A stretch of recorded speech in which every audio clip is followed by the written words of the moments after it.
Yo, what's good, y'all? What's good, y'all? We're back. I'm back in another week to help y'all. Thank you for joining Chaos Culture Radio. We about to get it in. It is Fresh Start Monday. Hope y'all had a wonderful weekend. I know I had a great weekend. So, what's up, Akeem, man? What's up with you, man? How was your weekend today? Oh man, it was straight, man. Taking it one day at a time, relaxing. You know what I mean? That's all we doing. Yeah, man, I What feel you. about you? For me, it was very good. Good weekend. It started to warm up a little bit in LA. It was a little bit chilly. It's warming up and everything. I went hiking yesterday. I ain't went hiking in a while, in a bit, but once I went hiking, man, I thought I was gonna, be unconditioned, but my condition is still looking good. So eventually, I'll keep doing that. Also, I'm gonna take my daughter hiking with me as well, because I want her to, see what I'm doing. And eventually, when she get older, I can hike. We can hike together and all that type of stuff. So that's a plan. Yeah. Yeah. So yeah, folks. Thanks for you guys jumping in. Make sure you hit the like button. Make sure you hit the subscribe button. Make sure you hit the notification bell because we do go live Mondays through Fridays at 7 o'clock p.m. Eastern time, as we always do. So we want to start off with you guys. This is a fresh start Monday. Ronnie, he is out for today. This is his rest day. He's been working crazy, so today will be his rest day. Well, he will be back tomorrow as to give out more content for you guys as we always do, as we always do. So let's jump into the comments. Let's get it. Let's jump into it. So let's get into the sports topics. So over the weekend, in San Francisco, the Golden State Warriors has finally retired Andre Iguodala's number at number 9. He played, I believe, 8 or 9 years with the Warriors. Won all his championships with the Warriors, and also won his first championships. He was the Finals MVP, and he was and part of the Golden State Warriors dynasty. Once they got Kevin Durant, and they went won back-to-back championships, making 3 in a row. And so yeah, it's a special moment for Andre Iguodala. Be with that nucleus of him winning the 4 rings. The Golden State Warriors decided to retire his jersey. So go ahead, I can play the clip, and then after that, we'll chop it up. What's up, y'all? Appreciate y'all showing mad love. Beautiful day. Great day. Warriors big win. We out. I'm old. No more basketball. What's up, y'all?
Yeah, so there you have it. That was Andre Iguodala. Finally gets his jersey retired. And been a long time player with the Warriors, and like I said, won multiple championships as in 4. And when you win a nucleus like in that championships, you're not being a superstar or an all star, but since you was on that run of championships, usually teams like Golden State Warriors or other teams like I know Detroit Pistons. I remember we won the championship back in '04, and they had like 4 people actually 5 people got the jersey retired because of the championship. So when you win the championship, you definitely remember from the city, and also the fans will always remember you forever for winning not just one championship, but 4 championships with the team. So go ahead, Hakeem. What's your take on the Golden State Warriors retiring Andre Iguodala jersey? I think this was a good lookout. I mean, he was an impact player for those 4 years. I like the fact he know when it's time to quit. And he's a legend. He's a legend in his own right. So it's a beautiful thing to see they commemorate him like this and put his jersey up. You know what I mean? He will be forever remembered. That this was an era that can't be duplicated. So, hey, shout outs to Andre Iguodala. Absolutely, Hakeem. Absolutely. Once he came into, because before that he came to Golden State Warriors, he went to Denver Nuggets, which he was an all-star for them for 1 year, and then added them to Steph Curry, Klay Thompson, and Draymond Green. He was kind of pretty much the final piece of winning their first championship. And in that first championship, he did so well in that finals. Especially guarding LeBron James, which LeBron still put up fantastic numbers. He still won the finals MVP, and they gave it to him. And also, being a leader of that team too. Not just because, like I said, he wasn't like a Steph Curry or Draymond Green or Klay Thompson. He was more of a vocal leader as well to help them win those championships. And and by doing that, he got his jersey up in the Raptors, and he will forever be remembered as a Golden State Warrior. And this is the first person in that dynasty with the Draymond, Steph, and Klay who got their numbers retired. They eventually start with Andre Iguodala, then we're gonna see Draymond, then we're gonna see Klay, and then we're gonna see Steph Curry get their jersey retired in the next 5 or 10 years. So yeah, man, shout out to Andre Iguodala. He's well deserving, man. And yeah, man, shout out to you, man. He's a good broadcaster too. I think he has a podcast. So yeah, other than that, man, shout out to you, Andre Iguodala. Shout out to you. Other than that, let's get into some financial topics. Let's talk about the money, the moolah. Let's see to the money. So for this topic, we're going to talk about financial literacy, and also with AI, how, financial literacy, especially how to help with the kids, and also how AI will triangulate into the future when it comes to, helping out our young kids and everything. Because as we see, AI, is here already. And a founder chairman of Hope Operation, CEO John Hope Bryant, he kind of discussed how the importance of financial literacy and also artificial intelligence will twine together into the future. But other than that, Hakeem, go ahead and play the clip for Yahoo Finances. And after that, we'll chop it up. This Black History Month, we're celebrating the power brokers in business, executives, entrepreneurs, and proven change makers who have advanced the economy and society. I spoke with John Hope Bryant, the founder and CEO of Operation Hope and the author of the book Financial Literacy for All, about the importance of financial literacy and how education is critical to AI-proofing your career. Listen. What we need is to reconnect education in the aspiration. So financial literacy and artificial intelligence. Because AI is going to change everything, and money is everywhere. These two things have to be fundamental. You shouldn't graduate from high school without a financial literacy degree and an AI certification. In Atlanta, every kid in Atlanta public schools has a Hope Child savings account in kindergarten. Statistics show if you have an account with $100 in it, you're 75% more likely to graduate from college. We're doing that for every kid in Atlanta public schools. That Citigroup holds the accounts, Mayor Andre Dickens funds the accounts, private sector supports it, and then they come in and volunteer, giving the kids now a role model who they can be. They're talking about stocks and investment. That should be in every community in America. That's that. Then we have the AI LP3, which is Sam Altman of AI, OpenAI, and I co-chair the AI Ethics Council. We've created a pipeline through Prosperity Project with all the HBCUs. Georgia State University is our partner, Atlanta Public Schools, to teach artificial intelligence and to nurture these kids in creating new jobs and the innovations of the future from kindergarten through. They're already on the device. They're already on their devices. Yeah. They're already technologically centric. Why wait for AI to destroy jobs? Right. It's coming. Let's get kids to create the new era of jobs. So that's happening with AI LP3. We just announced that in Atlanta. This sort of out of the box, innovative thinking needs to be scaled across the country. Financial literacy is a civil rights issue of this generation. Should be in every school, urban and rural, black and white, rich and poor, all across the country. With that in mind, how do you go about AI proofing your career trajectory as well? Well, look, the world went from 1850 to 1910, horse and buggy, to the automobile. Yeah. One out of 10 jobs in 1850, 1870, 1880 was I think it's called a farrier. They were basically changing shoe hoofs.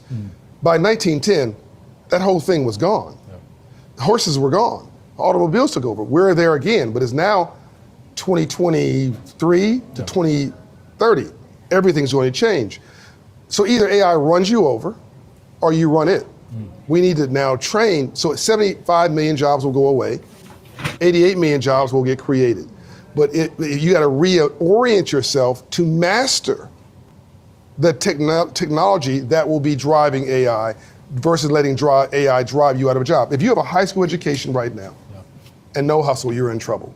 You go to the airport, the grocery store, not the grocery store, the fast food restaurants. I don't want to name the ones in particular for your show, but it's a pad. Yeah. You're punching in your order. Right. That used to be people. Right. It used to be 12 people behind the counter. Now it's 2. Right. Right? All that's being automated, and there's robotics on the other side. It's already here. So you got to future-proof yourself through becoming massively educated. I also asked John about getting a portfolio started in this bull market and his investment advice. Go for fundamentals and don't overcomplicate it. Here's what he had to say. You like Under Armour. You wear Under Armour. Buy Under Armour. You like Nike shoes. You like Walmart. You like Target. You like Delta. Yep. Buy that stock. If you like it, your friends probably like it. The market probably likes it. It's probably a good investment. Buy fundamentals. Buy the basics. Buy the framework, the thing that is the architecture for the biggest economy in the world. Don't get fancy. There are 3 things that have never reversed in American history. Real estate values, stock market values, and American GDP. It's never gone down. It goes up, there's a recession, it recedes, and corrects above the line.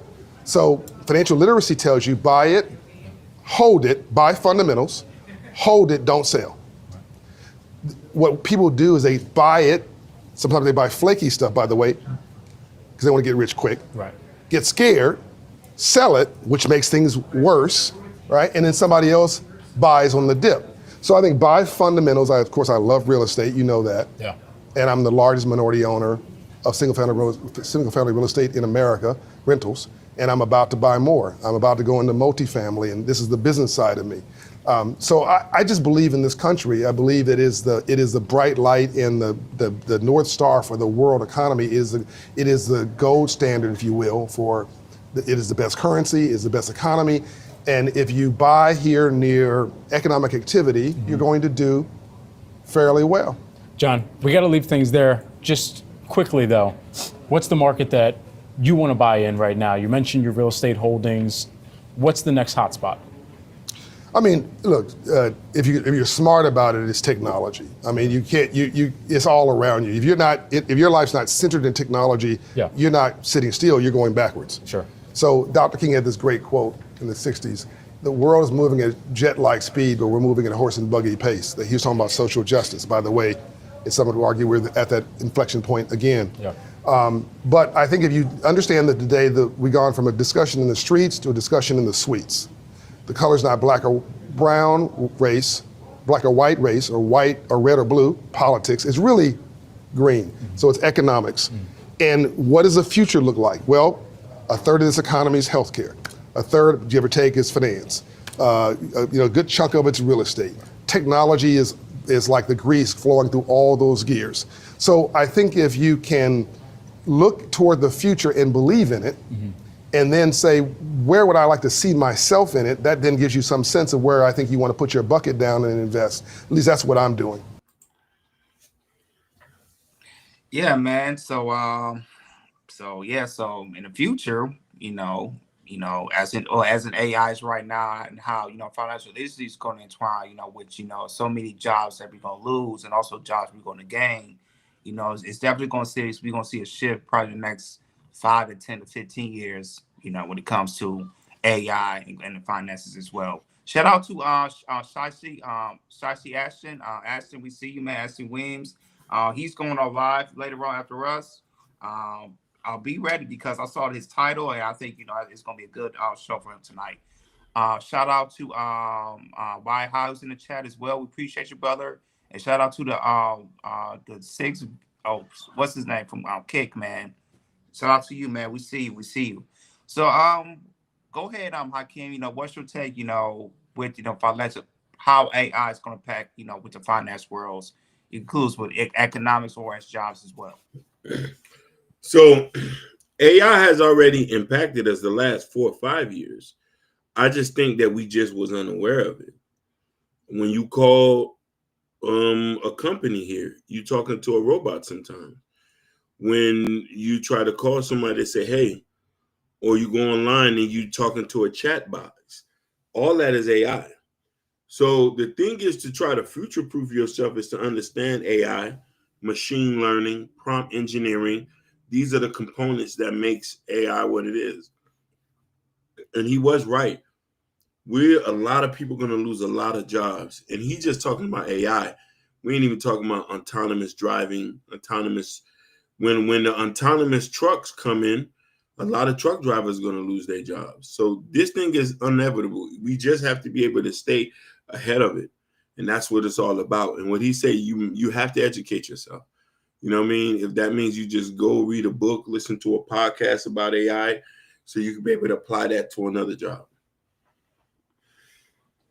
Absolutely, Hakeem. And the thing is, it's like, what I embrace, I know you embrace, and I know a lot of people don't embrace is change.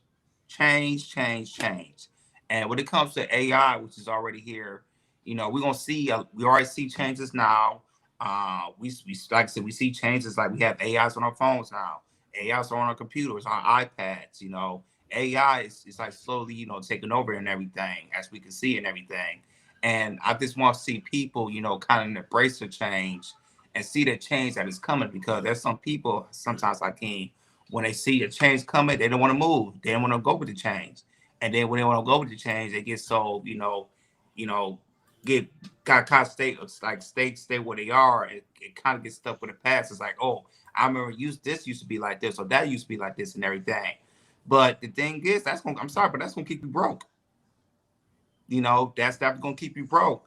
And that's what when you start embracing changes and everything, and see that new ideas is coming, and and we start seeing it from city to city, when it comes to these AI, when it comes to on our phones, telemarketers, when you try to call like customer service, like going from Delta or any or Walmart, Costco, whatever, you slowly you're gonna see that AI is really gonna take over, take these voiceovers and everything, and we're probably gonna see this change.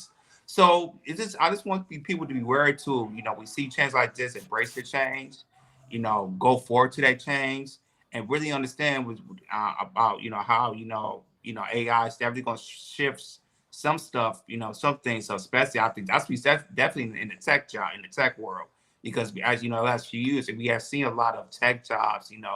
People are being either being laid off, especially last year. I know a lot of people here in LA who was interested in tech. Also live in my apartment complex. They have got laid off for their jobs.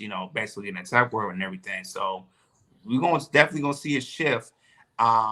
It's going to show rapidly because it's doing it right now. So rapidly shift how these AIs, how it's actually going to impact in the economies and everything. So I just want people to be wide open and look at it and embrace the change. Because if you don't embrace the change, you're going to stay in the past and you're going to stay broke. It's simple as that. Simple as that. All right, let's go to our hip hop topic. Let's get into the hip hop. So I went to 50 Cent's IG, and 50, he always has something on it, promoting or try to get on people. And he saw that Joe Budden was threatening to sue him on his podcast. And said Joe Budden is not playing. So 50 said this on his IG plan. He was like, so that you plan to sue me. You plan on suing me, Joe? Ha ha ha. I think you are mistaken for someone else. I get face to face with you so you can tell me about the therapy that I need. And yeah, we have 50 in his mouth and everything about something, he's gonna get right back at you. That's how 50 is. So go ahead, Hakeem, play the clip that 50 was talking about with Joe Budden was talking about suing, threatening to sue 50 Cent. 50 been posting me for 7 days in a row. Fucking what else happened? I have a problem with it. We getting lawyers involved. Like, what would you want me to do? Because that's illegal. But illegal? Yeah, you can't take all these AI pics and just start. That's what Shorty is going to court for. Can't do that. But I don't have a problem with it, and I think that's corny. And that's 50. I got all the respect in the world for him. But if I get tired of it and it stops paying, then yeah, it's lawyer time. So yeah, so I don't know if y'all seen over the weekend or so that there's been AI posted of Joe Budden when he was back over a month ago when there was rumors that he was go to the neighbors naked or with his underwear and everything. So I must say I don't think 50 did it, but there was an AI creation of the incident when Joe Budden is in his underwear and claiming that he walked towards the neighbor's house, not just completely naked and everything. So 50, he got to make a joke about it, and he kind of really pushed on it and everything, and it turned Joe Budden. It kind of made Joe Budden feel the type of wrong way that threatened to sue because of an 8-hour photo that was generated around. Which to me, I think is, I don't think you could do anything like that. Sue someone about some AI that's generated. So, but other than that, go ahead, Hakeem. What's your take about 50 Cent and Joe Budden? And Joe Budden, he's upset because 50's kind of pushing it with these AI photos, and he's thinking about threatening to sue him. This is 50. This is 50 way of doing things, but 50's also not stupid. He has never been sued for posting pictures. He's never done anything to cross the line of that would lead into anything that has to go into court or civil court or anything like that. So if these are AI or pictures and stuff like that, a lot of these are readily on the internet. Joe's case is public records. So that's not something you could sue a person for. You know what I mean? So he's in for a fight if he's going to do that. He laughing at it, but he might be feeling some type of way under the weather. So it ain't really nothing. Yeah, and the thing is, Hakeem, like I say, there's been ever since AI came out with generated photos and everything, also with AI generating the music and everything. You never saw an entertainer or a musician, actually, for what I know, actually sue a person that suing a person for posting in IE type of things that was going on the internet, and especially with the situation with the 50 Cent and Joe Budden and everything. So I don't think you can sue somebody from an AI generated photo of Joe Budden and everything, something like that he pushing around and everything. I think Joe Budden, if he does something like that, he's just wasting his damn time. And this is what 50 do. 50 always going to kind of push a little bit, push some more, push a no, or maybe go 50's the type of person like he'll bend a lot, but he won't break.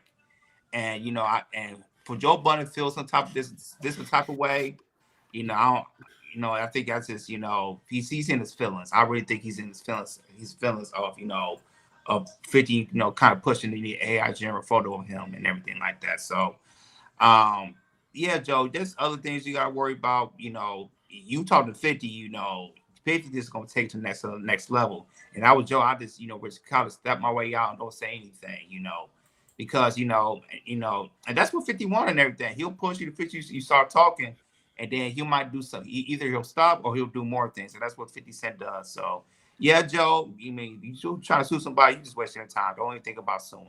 I don't even know why you talk about it in the first place. For sure. But other than that, let's get into these topics, these fresh topics. We're gonna start with the main topic, as you guys said, we're gonna talk about the NAACP Image Award. So the Image Award came out this weekend, and there has been, I'm gonna let you know the winners that won from the night. Kamala Harris, she has won an award. I don't know why she won an award. It was the award for 1 second, I got it right here. She Yeah, she's won an award for the chairman, NAACP Chairman Award. And she had a good speech. Another a big name that won was Keke Palmer. She accepted Entertainer of the Year award. She was very happy about that. And then also for the Lifetime Achievement Award, which is that's probably one of the big award. The Wayans family has received their the Hall of Fame award that they got from the NAACP for their years and years and years of being comedians, working on television, writing their own movies, directing their own movies, and even so, they pass it on to another generation. So shout out to the Wayans family. We do have a clip of the speech that they had last night about how it all started with Keenan Ivory Wayans, of how him putting his family up and making his family stars back in the late 80s and 90s and so on and so forth. So go ahead, Hakeem, play the clip from their speech, and after that we'll chop it up.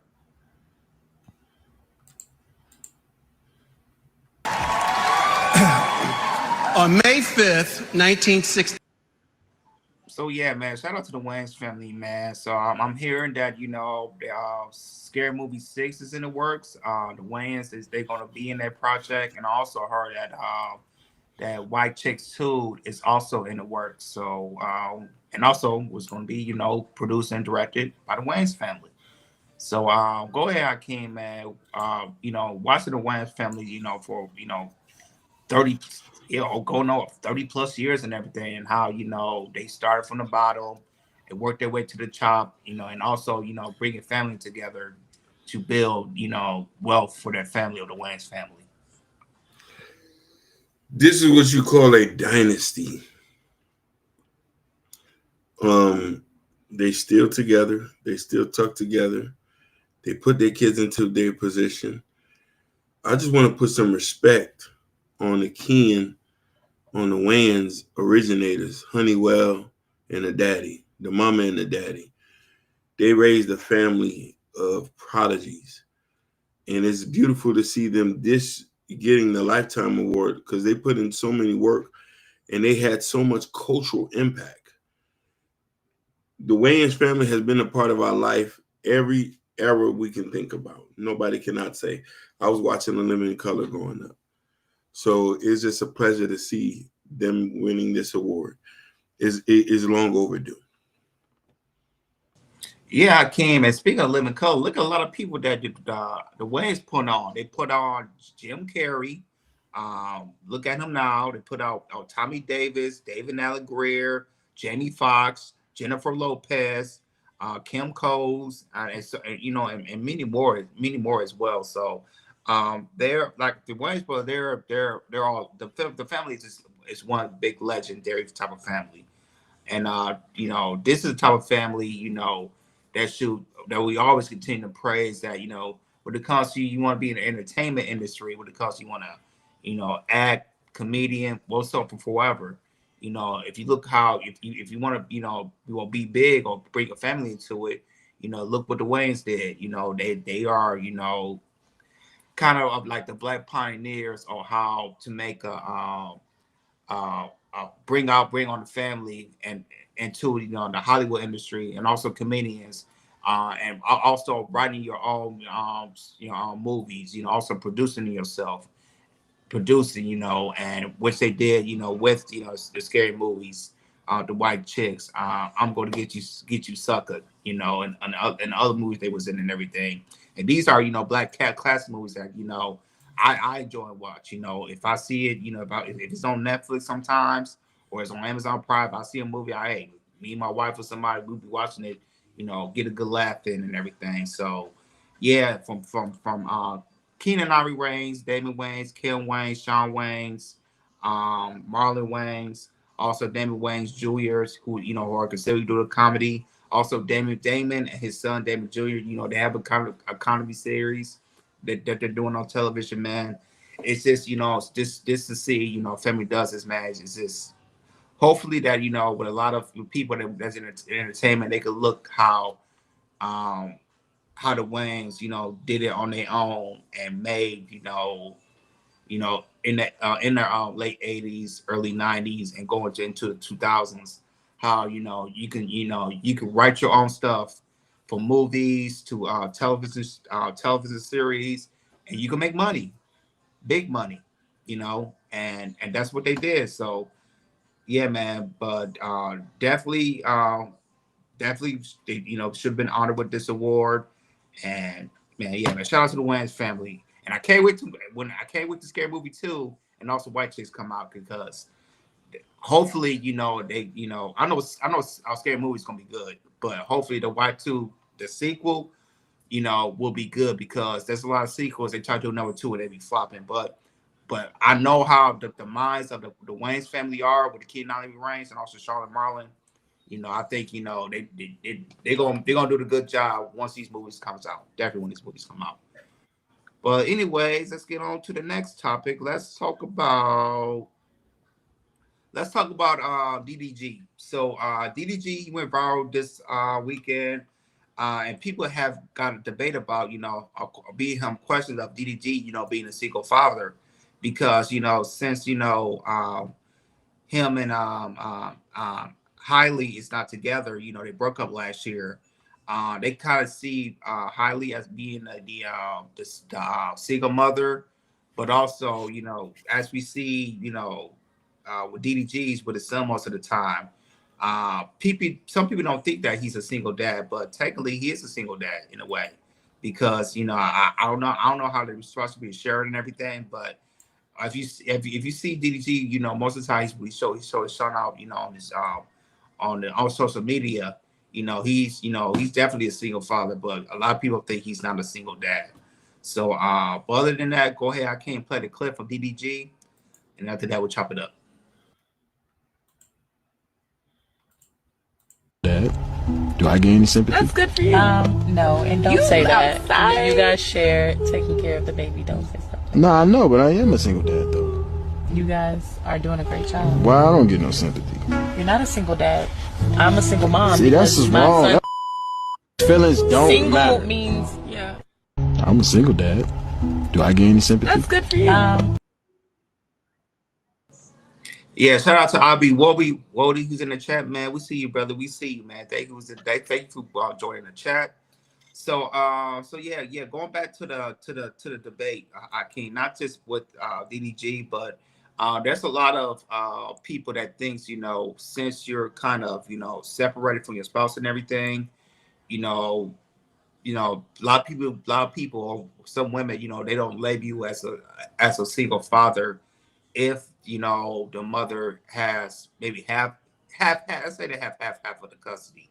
A lot of people don't view the man as being a single father because they share custody.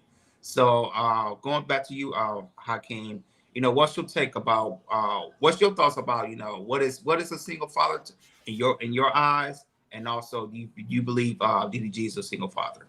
I don't believe he's a single father. I just think he's talking out his ass.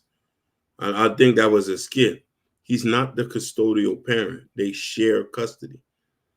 How are you a single father if she has it 50% of the time and you have him 50% of the time? Or who's watching the baby when you out here doing content, when you out here on the streets? I know she got a mama and some kids and family members who will gladly watch. By de facto, when it comes to courts, they give 100% custodial parentship to the mother. He said he's a single dad. He's a single dad, but he's not a single father. Single means that you're raising the kid by yourself with no help, and you're just doing this alone. He's not doing this alone. So that's why I say I don't think for him to say he's a single dad, because men typically don't get 100% ownership of the children.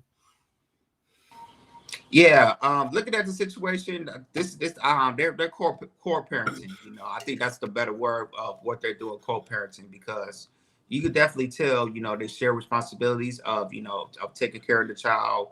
You know, we don't hear anything about child support or anything. So to me, I like the better verbiage of being like I said, with core parents and everything, you know, which I think that's a better way of saying it. When, you know, if you have you split 50-50 50-50, you know, with your child. So but yeah, it's like we're going through this debate and everything. If you're a single father, that means to me, you have full custody of your kid.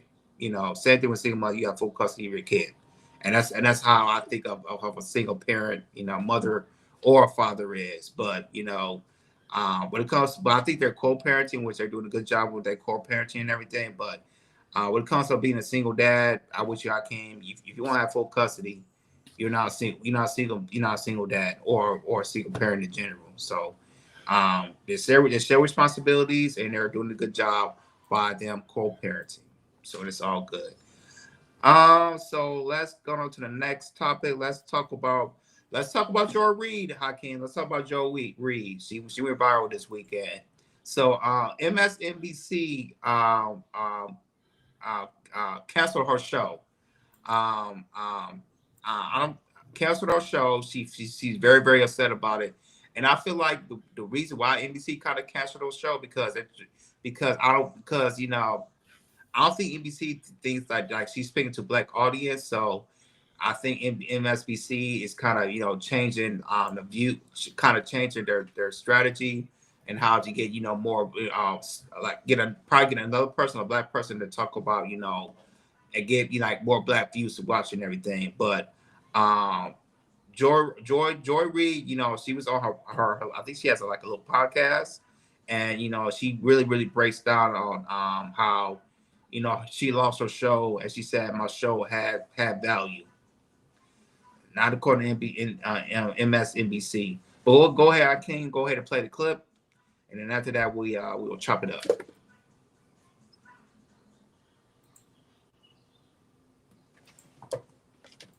Show had value, and that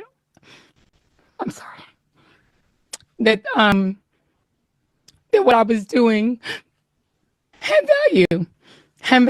And in the end, I try not to cry on TV, and this is kind of like being on TV, so I apologize. And that it mattered. I see Karen is there, and she's been texting me as well. And so what I will just say is that in the end, thank you. Where I land is that the moment of guilt that I felt, that I went hard on so many issues, whether it was the Black Lives Matter issues of a young baby or a mom or a dad that was killed, or when we opened up people's eyes to the fact that Asian Americans were being targeted and not just Black folks, or went hard for immigrants who've done nothing but come to this country like my parents did and try to make a life and defended them, or whether we've talked about what the president is doing that is subversive to the Constitution, that is injurious to our liberty, you know, defending books that people find inconvenient, you know, that Nicole Hannah-Jones put into our spirit, that we need to understand 1619 as the real founding of this country, whether it's talking about any of these issues, and yes, whether it's talking about Gaza and the fact that we as the American people have a right to object to little babies being bombed. And where I come down on that is I'm not sorry. I am not sorry that I stood up for those things, because those things are of God. And you know, I'm a church girl too, and those are the things that I was taught were of God. And so I'm not sorry. I'm just proud of my show. My show had value, and that I'm sorry. So yeah, man, Joy Reid, she got a show canceled, and also she is leaving the network as well. And she right now I would say she's a free agent, and she's looking for maybe another network to hire her. You know, it could be Fox. I don't think it's gonna be Fox, CNN, or whoever source and so forth. But you know, she said her show had value, but according to MSNBC, they thought otherwise. So go back to you, Hakeem. What's your take on Joy Reid? NBC canceling Joy Reid, and do you believe MSNBC made the right decision of canceling her show? So first, I want to preface this for nobody to think that this had anything to do with men, but there was some male shifted thing. At the time, the person who was running MSNBC, who was handling Joy Reid program, was Rashida Jones, Quincy Jones's daughter. So you can understand. So this is a very women-centric place. The main reason they canceled her, the show wasn't getting no more views. It was not getting no more views, like periodly. So you don't go from 1 million down to 900,000, and that. So if they can't if they can't get you for no ads, why they still have you? So the new person who came in, and she wasn't the only show that got canceled. It was other shows that got canceled. So they're shifting around this. It has a value, but the bill still got to get paid. Yeah, she is a female. You know what I mean? With a lot of that left wing stuff. So it's like, you think a lot of people, you know what I mean? Like a lot of that stuff, you know what I mean, wasn't translating. So this is why they canceled you, mama. You wasn't getting no views. You think the company's going to have you on there losing money? They're pouring money down the drain. They're spending airtime and all this. No. You know what I mean? I feel for her. She's a very educated woman. She could probably start a YouTube channel or something. You know what I mean? So, yeah, that's it. Shout out to Why High called her a female Stephen A. Smith, man. That was fun. I ain't thought about that. I think another thing about that, Hakeem, a new generation is out, the Generation Zs and everything, and also Generation Alphas. So the thing is about those generations, how you gonna give them more? How do you gonna get them into this topics that that's kind of important to go outside the world and everything? And I think for her, she wasn't the right person to probably talk to the young generations, and that's probably one of the seasons we see her views is going down, and right now she's a free agent. So and this is what company networks do, not just MSNBC, where every TV network, if they feel like your views is going down, and if you're not really talking to the audience or younger audience, and they can watch your show, they go cancel you.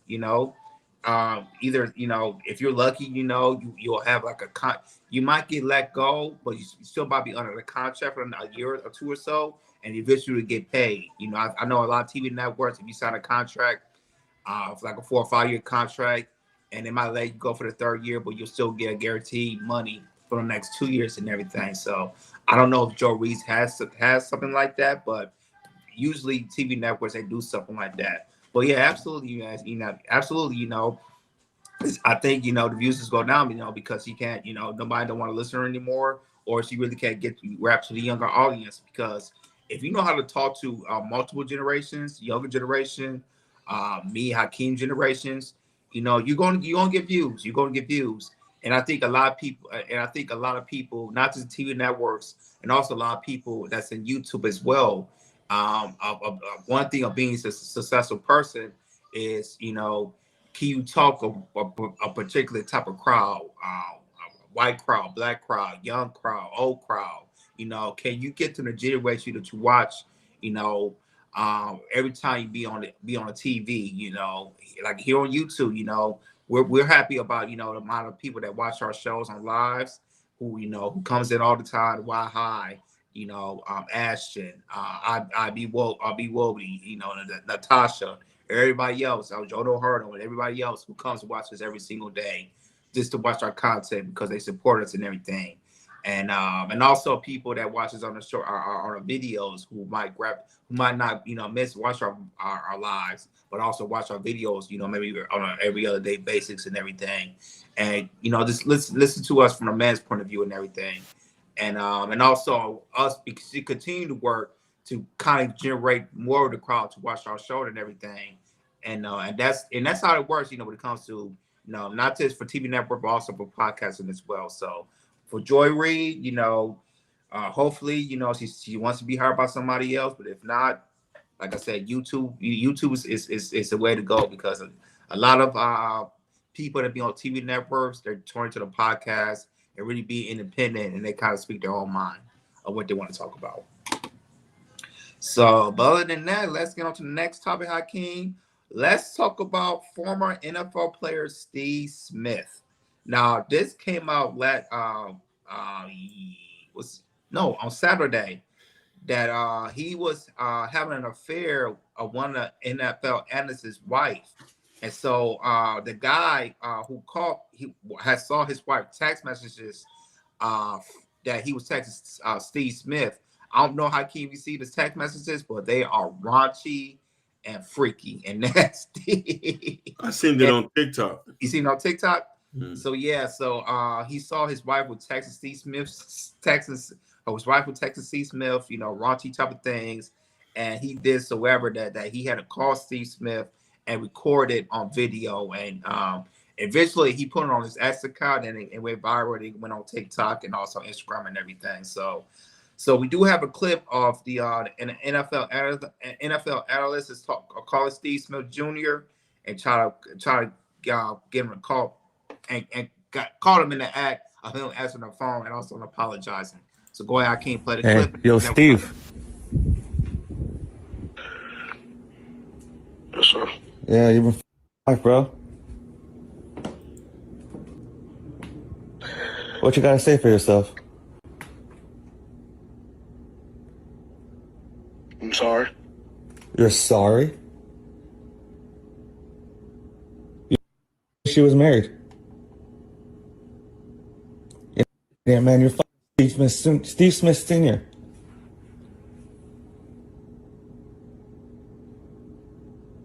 What kind of dumb shit is that?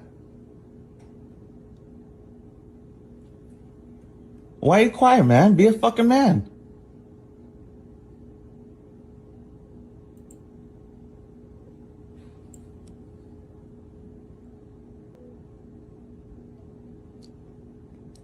Steve.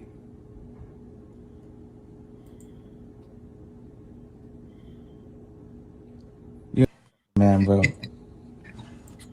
All the shit you do on TV, all the can you do to other people? Now someone's got you on the phone, you can't even man up.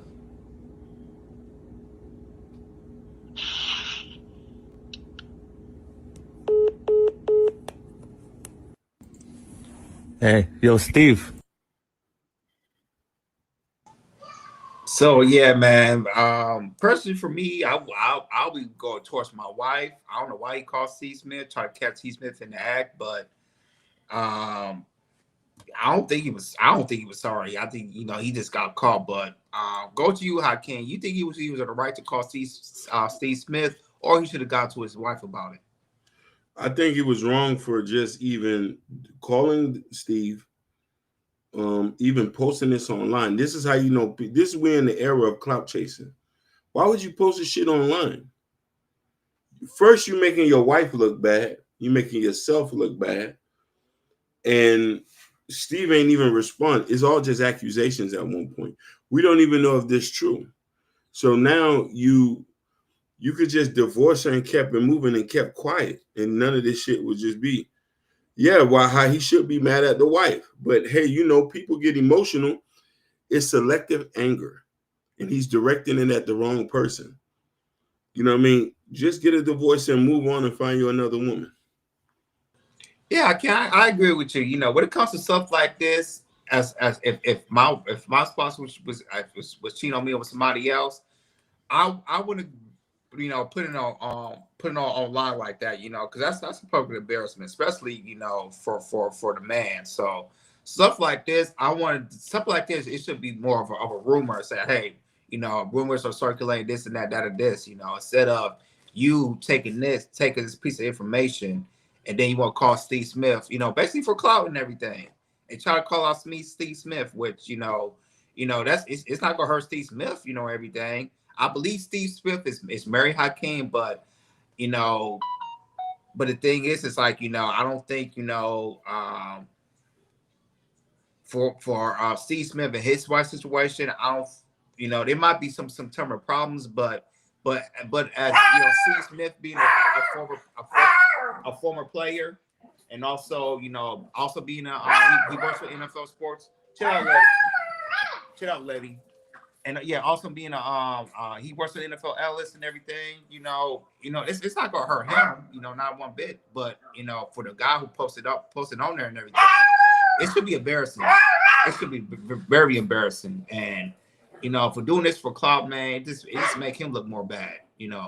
Even though his wife was in more of the wrong, he should have told him his wife. It make him more of a buster because you just doing this for clout. And I don't think he's going to divorce his wife, Hakeem, for doing stuff like this. He's going to be mad at Steve Smith. Most men don't divorce their wives when they cheat. Exactly. They just internalize the pain. Yeah, I agree with that. So, yeah, man, to me, he was a bozo for that. So, for me, you take care of that privately, but not in the public like that. Before we go, we want to there's been a couple passing that happened today. Roberta Flank, she passed away at 88. If you want to show a picture of her, Hakeem, she passed away earlier today. One of her best hits was "Killing Me Softly." Yeah, that's a banger. Which my God, it was later sung by Lauryn Hill. Yep, the first time I seen you, yes, Feel Like Making Love. This is one of my favorite singers. Yeah, me too, Hakeem, man. And she lived a long life, man. A long life at 80 ways. So rest in peace to her. Condolences go out to her and her family. And also there was another passing today as well, Hakeem, you can post up. The cussing pastor, if you guys don't know, he was big on YouTube. He died at the age of 67. So everything about Jesus, did Jesus have? Yep. Yeah, so that's the cussing pastor. So it was posted. His wife posted out a message on Facebook. He says, "No more sickness, no more worries. You said you were tired and wanted to rest on today, 2:25 p.m. Your transition peacefully, surrounded by family and friends.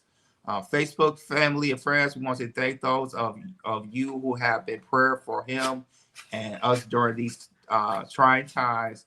We ask that you continue to keep us in your prayers as we process our loss, peace, and blessings to all." So, Hakeem, what health complications he had? He had health complications. Do you know what he had? No, not really. I think he was pretty private about that. Like, okay. I didn't know he was even sick. Me either. And that's why I was kind of surprised that, or kind of shocked that he passed and everything, because we didn't hear anything, of him having, some type of illness or, cancer or anything like that. But yeah, man, it's just kind of a sad day. We lost, one of the great singers, and we also lost a pastor as well. So, so rest in peace to both of them, and also, condolences go out to their friends and family. So, people, we about to end the show. We want to thank you guys for watching us. We want to send some shout outs. Shout out to Wahai that was watching us. Shout out to Ashton Williams. Remember, you guys, after it's over, go straight to his channel. He got a good topic to talk about. Shout out to IB Wody, and also the people that was watching us on Facebook, that was watching from the clouds, people watching on Instagram, Kick, and also X as well. So we want to appreciate you guys so much. So Ronnie and Hakeem will be back on tomorrow for the next show on Tuesday. But before we go, guys, if you're watching us, make sure you hit the shop button, where you got the Chaos Culture Radio t-shirts, the Chaos Culture Radio hats, the Chaos Culture Radio coffee mugs, and also Chaos Culture Radio sweaters that we have too, which I do have on. Willing to buy more. And also hit the community tab, where you can buy Hakeem's book, and also his album you still haven't put it out, right? Have you yet? No, on the 14th of March. The 14th. So pretty soon, King's album is gonna be on sale on the 14th. So look out for that. So But other than that, people, we want to thank you guys for watching us as always. We love you guys. We appreciate you guys. And that's on Chaos Culture Radio. We out. Peace.